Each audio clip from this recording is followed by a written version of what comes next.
Hello guys, welcome back to our channel is our family vlogs. Once again, nandito naman po ako para ibahagi po sa inyo lahat tungkol sa mga collectible na barya tsaka collectible na banknotes. So guys, ang pag-usapan po natin guys, no, nais ko lang po i-share guys, no, at tsaka nais ko lang po i-alok sa naghanap po ito guys, no. So may naghanap kasi dito guys, no, sa Facebook, tsaka maraming maraming content sila, no, kahit saan meron sila, no, talagang hinahanap nila yung brilliant coin, no, UN uncirculated, no, uncirculated coin na talagang binibili na kahit anong year basta makinang. So guys, nais ko lang po i-share at i-alok sa kanila, no. Sana manonood sila ngayon. Sana mabilan din ako, o talagang kung totoo sila. Nais ko lang po ipakita, no. Napakatagal ko nang tinatago to guys, kasi nainganyo ako eh. Bibili daw nila per piraso 500, pwede na. Okay na yun. Talagang biruin mo, walang limit sa taon basta ganitong klaseng barya, no. Yan. Nice ko lang po i-share. Kala nila sila lang may hawak ng ganitong barya, no. Yung palagi nilang pinapahirapan nila yung mawalang kalamalam na binibili daw nila 500 basta magandang kondisyon, makinang. Yung shout out po sir, yung bumibili nito klaseng barya, no. Hindi ko lang muna babanggitin yung mga pangalan nila, baka sa susunod hindi ko na talaga mapigilan yung parang napuno na ako sa mga ganang klaseng vlogger eh. Lagi na lang bumibili, wala namang katotohanan. So shout out po, sana nanonood po kayo, no. Kahit hindi ko babanggitin yung pangalan, sana yung nanonood sa kanila talagang tulungan nyo po ako pag alok sa kanila. Ganito ng klaseng barya basta makinang, walang limit, no? Sa akin lang guys, ISR ito po guys, basta hindi po siya error guys. Wala pong additional value guys, no. Same face value lang po ito guys, no. Kahit makinang siya, walang talagang bumibili ng ganitong klaseng barya kahit gaano kakinang yan. Same price lang po yan, no. Hindi naman ginto to na talagang umabot ng libo-libo.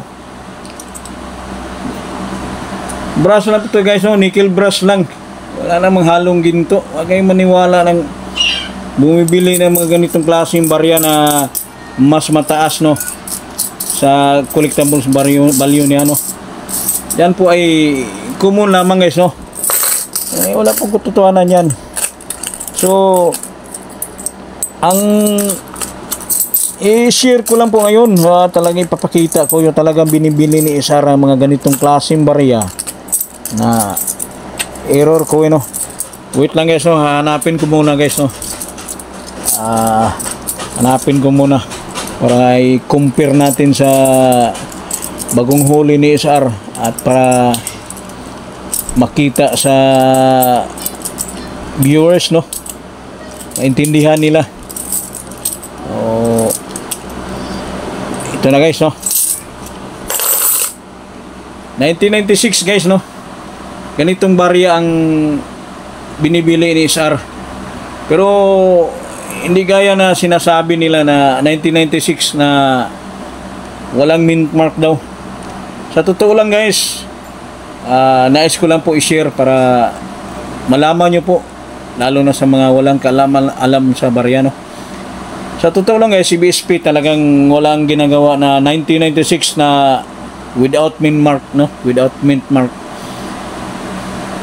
Kasi vlogger lang ang gumagawa ng ganyan eh. Nasabi nila, kahit sila mismo hindi sila makahanap. Sinasabi niya, palagi nilang sinasabi na 1996, basta walang mint mark bibilhin ko. Walang ko to. Tapos pag 1998 din, babalik na rin din nila. 1998, yung may mint mark. Walang mint mark yan guys. Walang ginagawa sa BSP na 1996 walang mint mark. 1998 na may mint mark. Huwag kayong mabasa-basa maniwala yan guys. Kahit mag-research kayo, wala kayong makikita na ginawa ni BSP na 1996 na walang mint mark. Kung meron po kayong makikita yan guys, alter dyan. Minupula yan sa mga magagaling magminupula. Binubura nila yung mint mark eh. May alam tayo dyan guys, no? Nais ko lang po i-share sa inyo lahat. Sana pakishare na lang po sa video namin para marami ng matuto o talagang maintindihan, no? Hindi kami basta-basta bumibili ng mga ganitong klaseng barya. Kasi akala nila sila lang may hawak ng ganito. Hindi naman sila lang kolektor. Maraming mga kolektor. Mas marami pa sa inawakan nila, no? Mga uncirculated. Sinasabi namin ganito, mahal. Walang additional value lang guys. So ito pong i-share ko ngayon guys. Talagang binibili ko. Ganitong klaseng 5 piso guys, no? Baka sasabihin nyo, napakayabang ni isa. Pareho lang yan sir. Yung nasa lagayan mo. Hindi guys, maintindihan nyo po. So focus natin, no? Focus natin barya para maintindihan sa mga baguhan at saka nanonood, no? Ang nakarelate dito guys, legit collector lang. Kaya naman pag mag-content tayo na walang value o walang katotohanan, nakakaya din yan guys, no? Talagang content natin na talagang may alam. Nagko-content tayo na walang alam. Nagre-reset po tayo guys, hindi tayo basta-basta mag-content na walang alam. So 1996 guys, no? May mint mark siya guys, no? Mga nagtataka kayo, mas makinang po yung kanina yung pinapakita ko, pero ito medyo luma na guys, no? Pero ang nakarelate dito ang mga legit collector lang guys. Pag may hawak kayo ng ganitong klaseng barya 1996, kahit walang mint mark, basta may error guys, no? Yan talagang binibili namin yan. Patuloy namin binibili. Tingnan nyo pong mukha ni Emilio Aguinaldo guys, no?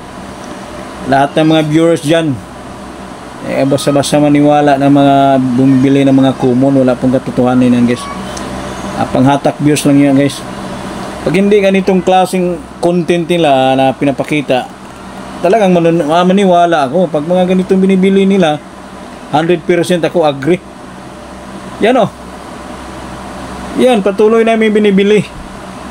Bagong huli, baka sasabihin nyo, paulit-ulit. Kahit isa-isahin yung content ko, wala kayong nakikitang ganyang pinaulit-ulit ko yung content. Pag once yung paulit-ulit na content guys, walang katotohanan yan. Walang katotohanan yan. Pangdagdag kalituhan lang yan sa mga viewers, no? Yung paulit-ulit, ilang araw, yun pa rin. Iibahin na lang nila yung title. Nakakaya ng mga vlogger na ko po. Awa naman kayo sa mga kababayan natin. Makonsensya na kayo, no?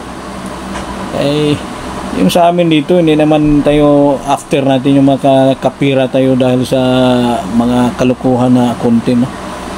Kaya amin talagang pang sharing lang. Hindi tayo basta muhulikta na walang value. May error yan. Talagang patuloy namin binibili. Hindi namin sinasabi na mga magandang kondisyon binibili. Nakakahiya yan guys, no? Yan lang po guys, no? Basta may error, kahit anong klaseng barya, patuloy namin binibili. Basta may error, anong klaseng error, pa-send lang po direct sa FB channel namin. Mga ganitong error, doubling error, RDA error, struck error. Basta mayroon po kayong mga hawak, pwede kayong mag-send picture sa channel namin, no? Yan, focus natin kunti para malinaw sa mga nanonood. Yan, o. Sa nguso tsaka ilong, no? Doubling. Parang may shadow siya guys, no?